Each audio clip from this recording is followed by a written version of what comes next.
Hello friends, कैसे हो आप सब। आज हम पढ़ेंगे गोलीय दर्पण से रिलेटेड चीज़ें। गोलीय दर्पण क्या है, गोलीय दर्पण कितने प्रकार के होते हैं, उनके यूजेस एक्सेट्रा।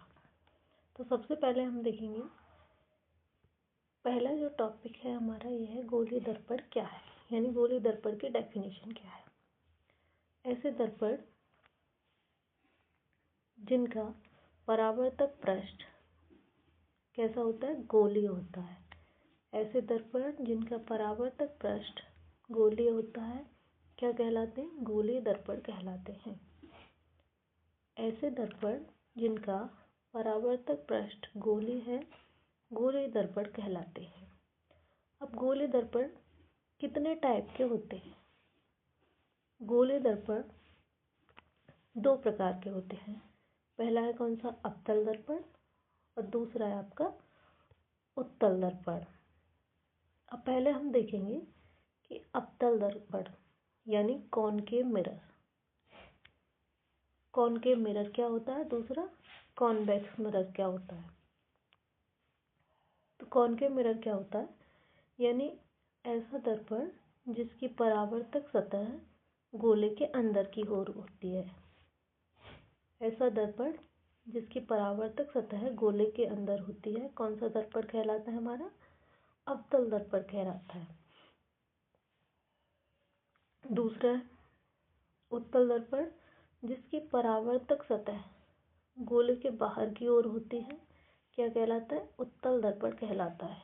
इट मीन्स अवतल दर्पण कौन से होते हैं, ऐसे दर्पण जिनकी उभरी हुई सतह पर क्या होती है, पॉलिश होती है, और परावर्तक तल कहाँ से होता है, अंदर की तरफ से होता है। जिनकी उभरी हुई सतह पर पॉलिश्ड होती है और परावर्तक तल होता है अंदर की तरफ से, वो कौन से दर्पण होते हैं, आपके अवतल दर्पण होते हैं। दूसरा उत्तल दर्पण यानी कॉन्वेक्स मिरर, जिसके परावर्तक सतह गोले के बाहर होती है। इट मीन्स ऐसा दर्पण जिसके अंदर वाली सतह पे क्या होती है, पॉलिश होती है, और परावर्तक तल बाहरी तरफ होता है, वो दर्पण कहलाते हैं आपके उत्तल दर्पण।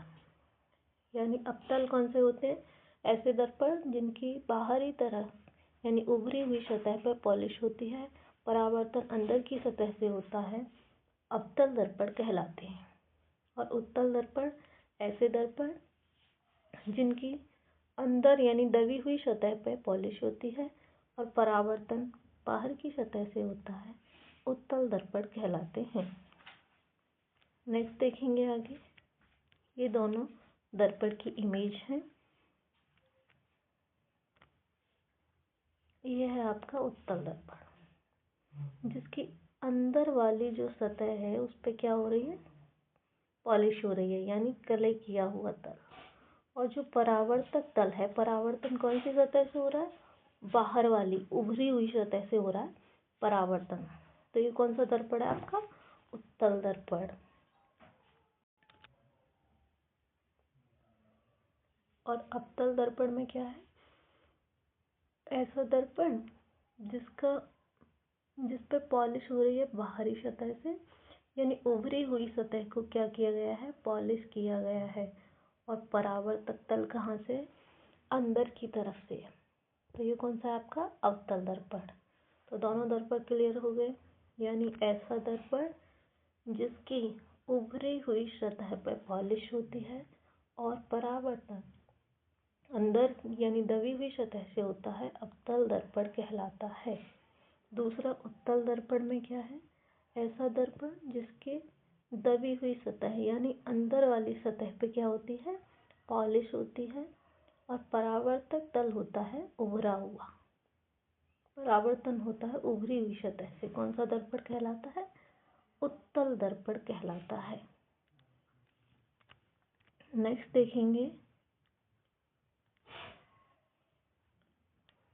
देखेंगे अब है आपका नेक्स्ट क्वेश्चन, रेखीय आवर्धन। अब कौन सा है आपका, रेखीय आवर्धन। रेखीय आवर्धन होता है कोई लेंस है या दर्पण, लेंस या दर्पण द्वारा बने प्रतिबिंब की लंबाई और वस्तु की लंबाई के अनुपात को रेखीय आवर्धन कहते हैं। और इसको हम किससे रिप्रेजेंट करते हैं? एम से। फॉर्मूला होता है एम इक्वल प्रतिबिंब की लंबाई अपॉन वस्तु की लंबाई, यानी प्रतिबिंब की लंबाई तथा वस्तु की लंबाई के अनुपात को रेखीय आवर्धन कहते हैं। और इसे किससे प्रदर्शित करते हैं? एम से प्रदर्शित करते हैं। अब एम इक्वल होता है formula H I upon H equal minus V upon U, जहाँ पे किसको रिप्रेजेंट कर रहा है?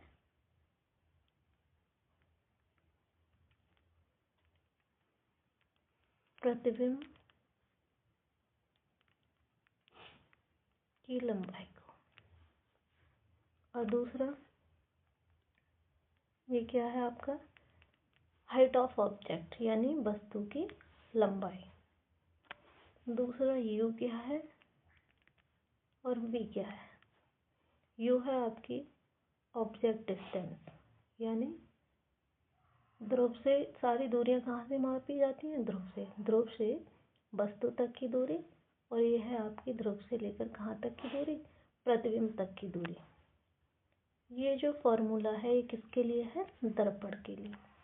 नेक्स्ट अगला है, सेम है, बस M equal H I upon H O equal V upon U. ये आपका किसके लिए काम करेगा? ये काम करेगा आपका लेंस के लिए। नेक्स्ट इसमें एक और चीज़ देखनी है आपको जो मेन है, अगर m की वैल्यू आपकी पॉजिटिव मिलती है तो क्या होगा, और m की वैल्यू आपकी नेगेटिव मिलती है तो क्या होगा? अगर ये पॉजिटिव मिलती है तो प्रतिबिंब कैसा होगा? अगर m की वैल्यू कैसी है आपकी? पॉजिटिव है, तो इमेज होगी आपकी आभासी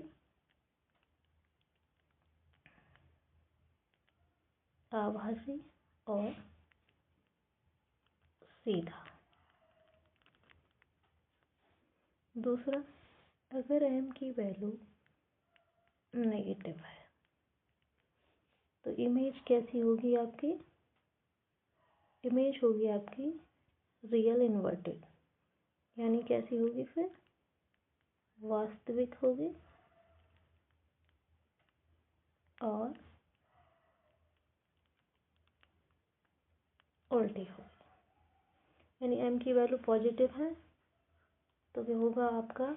वर्चुअल इरेक्ट, यानी आभासी और सीधा। और m की वैल्यू यानी रेखीय आवर्धन अगर नेगेटिव है तो इमेज कैसी बनेगी? वास्तविक और उल्टी। अब नेक्स्ट देखेंगे, अगर m की वैल्यू कितनी है? 1 के बराबर है, m इक्वल 1 निकल के आता है आपका, तो जो इमेज है वो कैसी होगी? वस्तु के बराबर आकार की। अगर m की वैल्यू कैसी है? 1 से बड़ी है तो इमेज कैसी होगी? बड़ी होगी। और m की वैल्यू अगर 1 से कैसी है? छोटी है, तो इमेज कैसी होगी आपकी? छोटी। ये होगी सेम साइज, ये इनलार्ज और ये डिमिनिट। नेक्स्ट देखेंगे,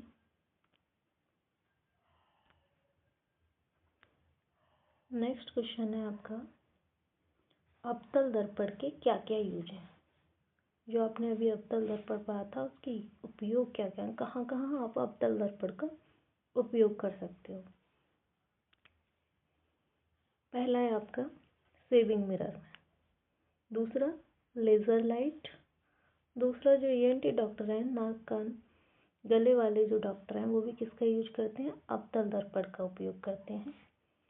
नेक्स्ट इसका होता है सोलर कुकर में, गाड़ी की हेडलाइट में, सर्च लाइट में, ये सभी इन सब में किसका यूज होता है? अवतल दर्पण का।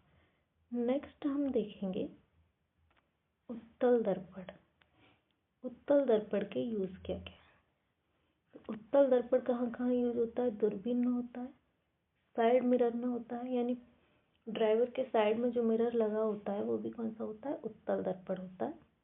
हेलोजन में, लैंपों में और सड़क के किनारे परावर्तक रोशनी में। तो ये थे आपके उत्तल दर्पण के यूज। आई होप आपको समझ में आया होगा। बाकी नेक्स्ट टॉपिक के लिए नेक्स्ट वीडियो में मिलते हैं, तब तक के लिए ओके, बाय बाय।